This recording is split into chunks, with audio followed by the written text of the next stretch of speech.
How to make a fake wasp nest.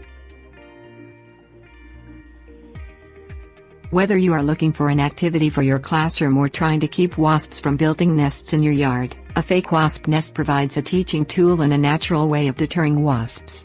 Some people hang brown paper bags from a string to trick the territorial wasps into thinking another hive has claimed your yard.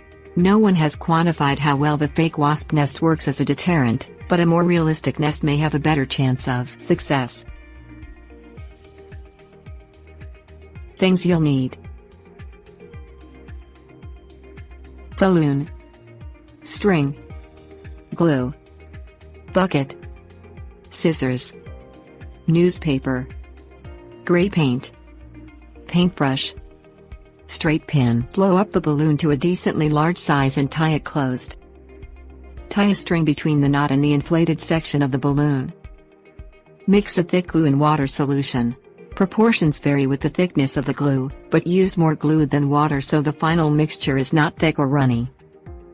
Cut newspaper into strips approximately 1 inch by 1 foot. Dip a newspaper strip into the bucket of the glue and water mixture, and shake it loosely over the bucket. Place the strip on the balloon so that it lays flat. Continue adding strips, ensuring you cover the entire balloon, and leave the long end of the string poking out of the newspaper. Thick covering takes longer to dry but becomes more durable. Let it dry overnight. Paint the newspaper balloon gray and let the paint dry.